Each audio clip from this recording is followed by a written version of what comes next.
Hi everyone, welcome back to another edition of the Velvet Lounge Life. This is part 2 of that giant jewelry haul that I am going through. So without further ado, let's get down to business. So okay, first of all, yes, remember to subscribe to the channel and click the thumbs up. Did you see subscribe? Click the thumbs up. That is actually how quick it is for you to get the free subscription to our channel on YouTube. Nothing else to do. So if you have any questions about anything or want to send me anything, you'll find all of my information down below in the comments and in the description.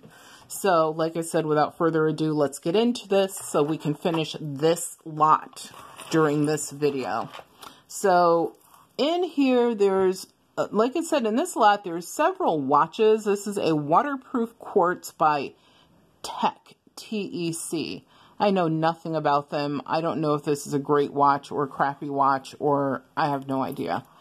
I'm not a watch person, so it's something I would have to look into. It obviously, as most watches do that require batteries, it needs a battery.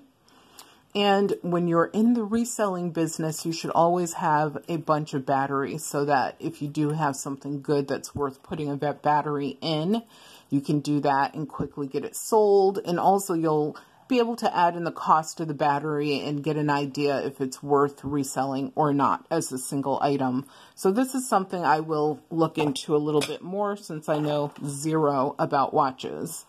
There's this pretty rhinestone heart pin in here, or brooch. It's definitely brooch size. It has to be at least 2 inches, if not more, from here to here. And it has, you know, what we're used to as far as an enclosure, the clasp goes, which works perfectly, but it is missing a rhinestone.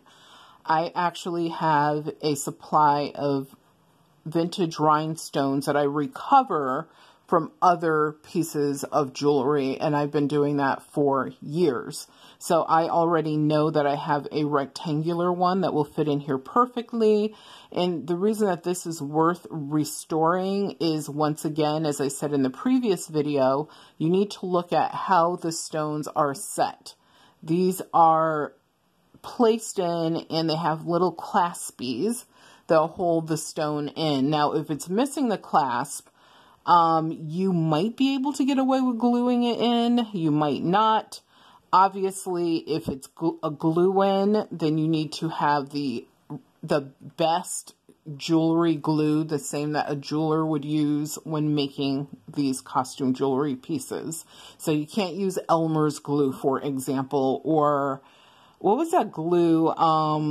The one that the guy would hang off of the helmet. Like, you can't, I'm trying not to, this is not a promoted video or anything, so I'm not trying to do free advertisements for people, but you know that super duper stuff that I'm talking about.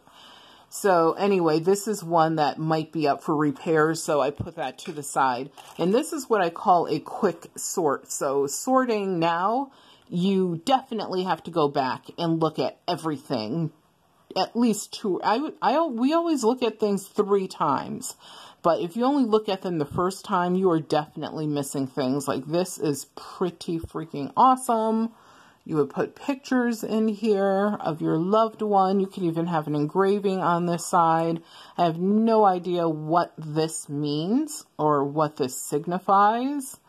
But I can tell that all of this had a silver wash on it. And underneath, it looks like it's brass or copper. I don't think it's heavy. I was going to say, could it be bronze? But this has to be a pretty old piece. But looking at it quickly, I don't see, which I always think it's really weird when you have a piece with this much work in it and there's no maker's mark. But it's a pendant, obviously. That's going to the side for more research. And I'm sure everyone saw this Mickey Mouse watch in here. I will try to hold that closer. And It says it has a Swiss movement. It says Mickey Mouse on it. At the very top, it says, I need to use a loop to read that. It says Bradley up here at the top, right there. I know nothing about watches, as I said before, so just because this has a Mickey image and it has his hands that actually move as the hands of the watch, which I think is really cool. That's super cool. That's like a toy, and I'll break it because it's super cool. And this takes, oh my God, this does not take a battery, you guys. What? I was sure that this was a battery I don't understand. Like, wow, this is still working. I don't know if this takes a battery or not, but from the back, I thought it did. But this watch still works. Let's wind, there it goes. Wow, I have to see how long it works for, because sometimes it works initially, then it stops. Yeah, see, so it probably does take a battery, but the battery is almost dead. So what you want to do is pull out, if it lets you, yes, you want to pull this out so it stops the connection to the battery. A lot of people don't know that. But this one is still going. Why is it still going? Wow, this is crazy. Now, this is a shocking surprise to me. I totally would think that this watch would not work or the battery would be totally dead. But the battery still has a tiny bit of life left in it, which is pretty cool. So this is one that we're definitely putting to the side as a possible sell on its own. And we would change the battery just to make sure it consistently worked. And of course, do more research. Like, is this like it's not a rat face Mickey. Obviously, they didn't have watches for that. But this does look like the earlier version of Mickey Mouse. You could tell by his face and his nose and the way his eyes are, and even the way they outlined his face and his clothing. So I do think this might be an earlier Mickey Mouse watch. So I'm going to definitely do more research in that. Ooh, for all my buttoneers, guess what? This is one of those trail buttons, and I can't remember what they're called without looking, but it's something like Home on the Trail or something like that, or whatever. And it does, I think, have a little bit of verdigris right here. It doesn't exactly look green, but I could tell it looks as if it's going to turn green. This actually you can treat easily without damaging any other part of the button, and that will stop that process. So I'm going to put that to the side because that is one that I don't want mixed in with the other jewelry. And I want to take care of that issue because I'm a button lover, so that can go with my button collection. And I already have some that are similar to that. I don't know if they're exactly like that. And this is a earring. So like it said with earrings, I just looked to see if there's any makers, which there are no makers marks on this. This is not real gold. And I just tried to pair them up. For everyone interested in Christianity, the Lord is my shepherd is what this pendant says. And it has some sort of verse or prayer or something on the back. It's not uncommon to find stuff like this in lots of jewelry. Like, it happens. And here we have this beautiful bracelet.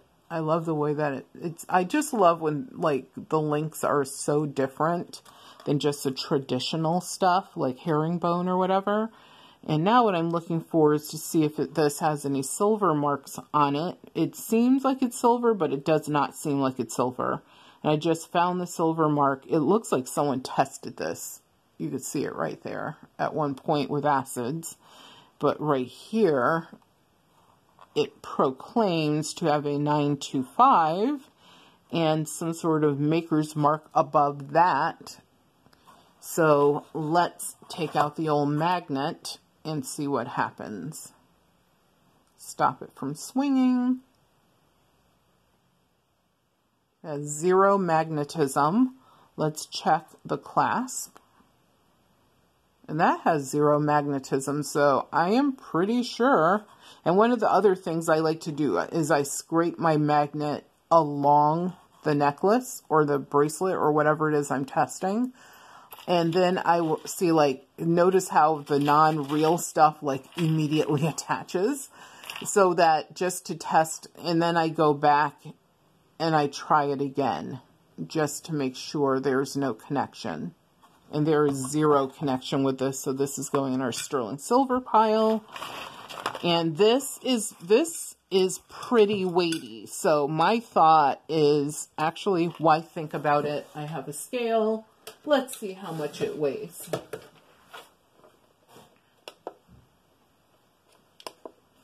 I think I have to replace the batteries in the scale. Let's put the scale here. Get it to 0. Put it on grams. That's 8 grams.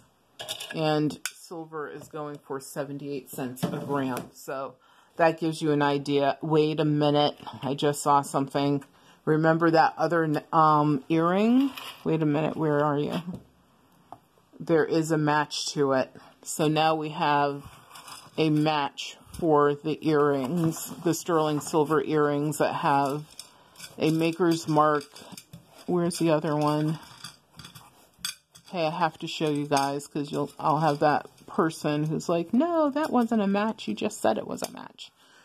I have no reason to make things up, but bam, there's a match. There's 2 of them. And like I said, always check the hooks to make sure that you also have the silver mark there, which both of these do. You can see it right there. And the hooks match. That's another thing that I do, is I make sure the hooks are exactly the same. And that can be sold as a lot by itself. And those are really pretty. So, and this is a pendant. I don't know what it's depicting. I don't know what type of metal this is, other than I am 99% sure it's not gold. You could tell, like, right here, it even looks as if it's been tested before. It could be silver, though. And then this has a really different type of mechanism for the swing bar, where you pull this out, tuck the bar under, push it in to secure it. Very different. So this is a combination of a pendant and a brooch. And it is pretty large. And it has some guy playing a flute or something. This guy is playing some sort of foreign instrument, and a llama. So maybe this is something out of, like, Peru. It's very unusual. I definitely am going to do more looking into this. And let's just put, okay, it's not magnet, it's not, so this might be silver. Maybe it's silver with some sort of gold wash over it. It's not marked, though, as far as I can see, but I will look at that closer. That is really awesome. And here is a costume jewelry watch. It's obvious that this is costume jewelry. It's made by Renaissance, that made a lot of costume jewelry, I think in the 80s. And this has the little scarabs that are glued in, so these are probably plastic. Actually, no, they're not. They're made of either glass or stone. I just tapped it on my teeth. That's how I know. And most of them are missing. There's only like 3 left. So what I'll do is recover these 3 and probably use them in other projects. And remember the Christmas earring, I found a match.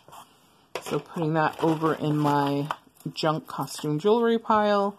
And then we have this brooch, which is super entangled with this necklace. Oh my God, I just saw the heart.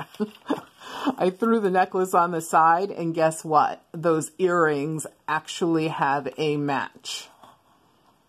And it has all of the same markings. I mean, look at the design as well. And then the necklace has 925 on it. I can tell already because I can see it from here. If I can uncurl it and untangle it for you guys. That's the thing when you're doing these jewelry videos. My God, there's all sorts of tangles going on. But you guys should be able to see that well enough. The 925 there. And I already saw it, all of this on the clasp. And I think there's a maker's name on there that's like more written out versus the initials that are on the back of the heart. So I can do a little more research on that. I'll put that over there with the real stuff. And what else do we have in here? I was going to look at something else, but now I have this brooch. We'll just look at it. But this brooch is, this is that, I think it was like 1928 is the maker of this type of costume jewelry. I know you could buy it at one point at Macy's a while ago. And it was, I don't know why, people just wanted to go back to the nostalgia of 1928 for some reason. And they came out with a lot of romanticized jewelry like this. This is actually a clay or probably like a bone china is what this is. And when you have pieces like this, you want to make sure all the flowers and leaves are perfect. There's no chips or anything. And then, of course, you can look at the metal. Now, this is a great piece for restoration as far as the metal goes. There are at your different craft stores. And I will even call out a couple craft stores because they deserve it. Let's just call out Joanna Fabrics. Okay? The queen of crafts. Go to Joanna Fabrics. And I don't know, I'm not going to call that one out because it's not a good one.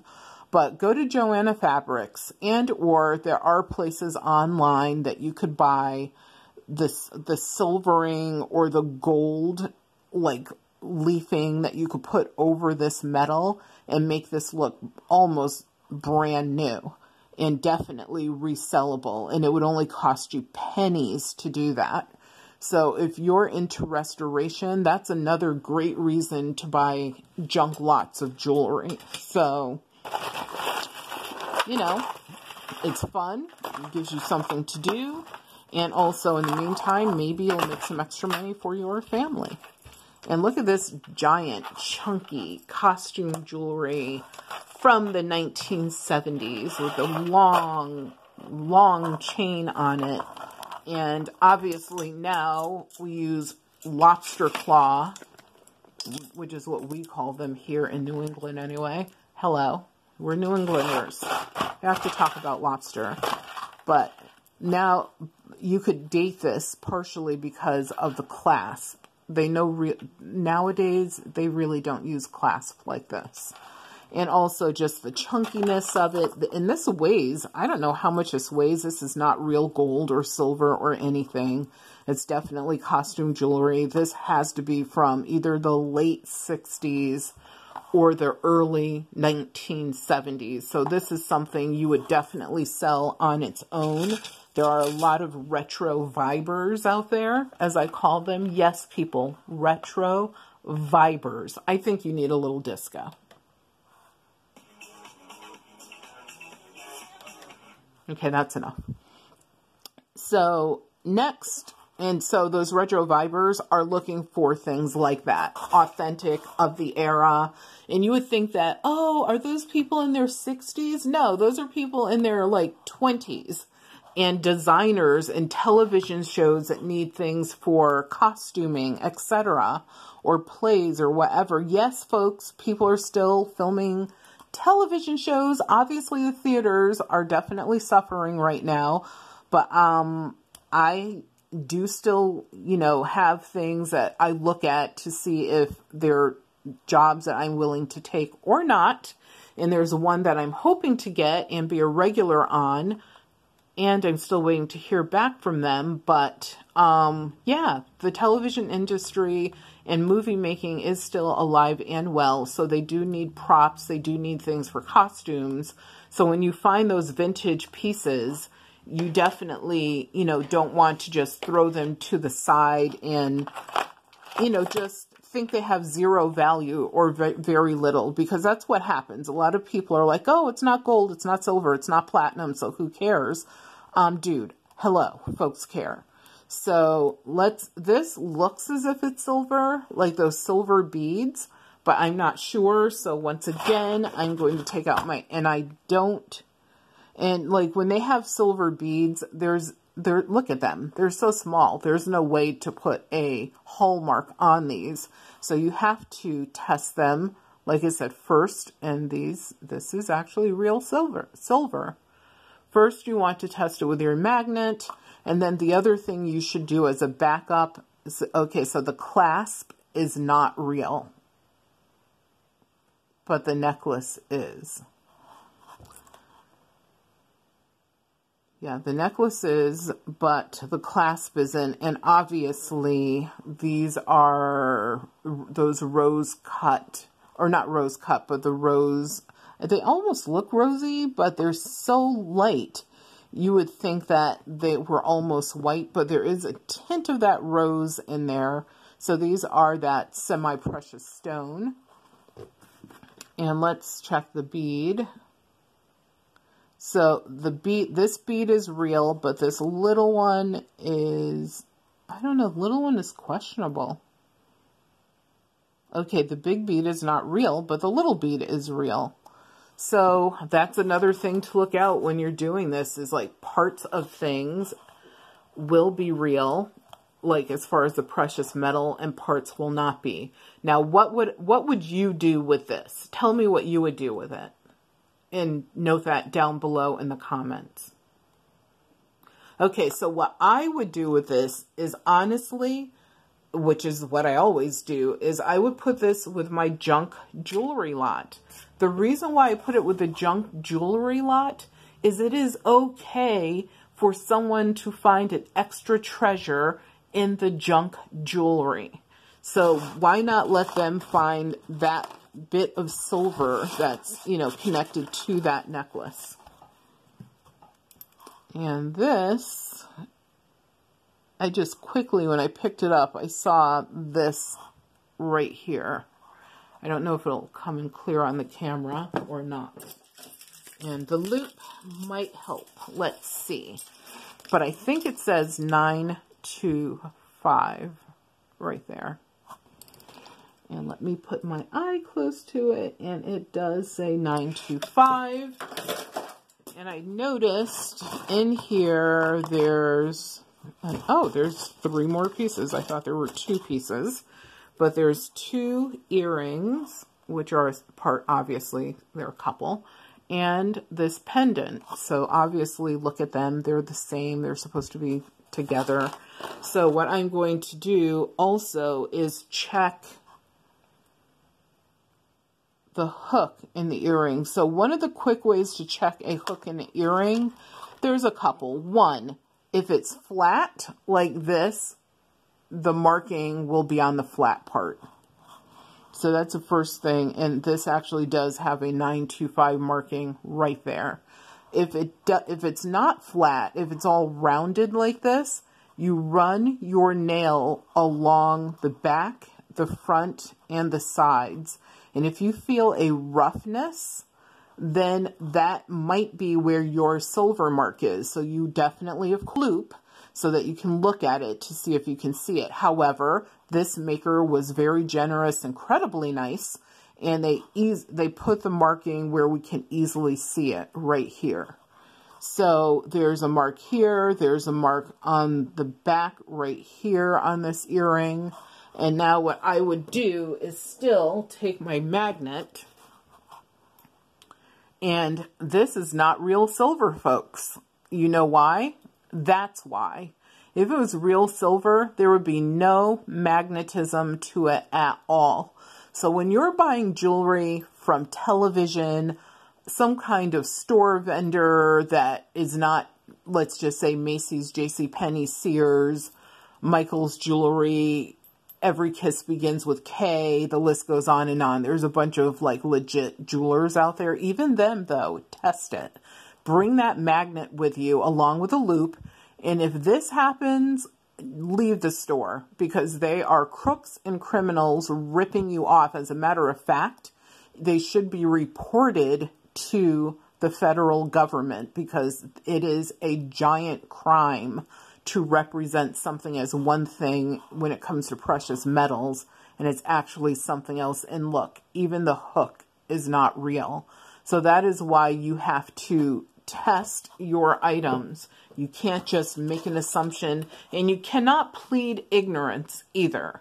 So what would I do with this set? Tell me in the comments below.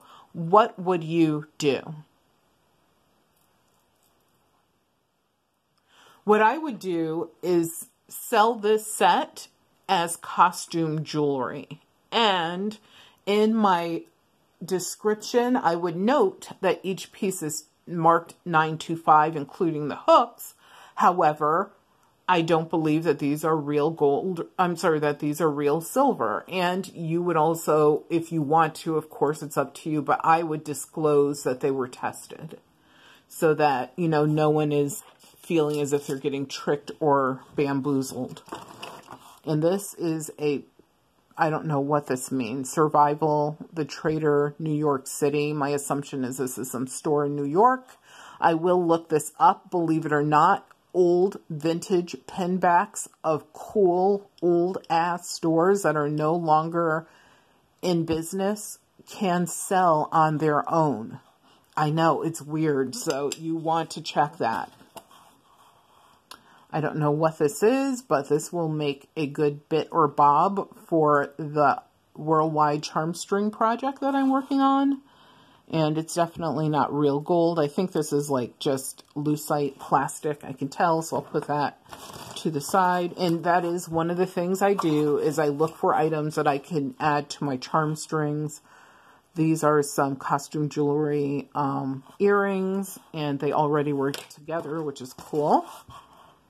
And this goes with that necklace. Notice how the stones are the same, but the beads are different. I think that this is supposed to go with the necklace, but where's the rest of the earring? We don't have it.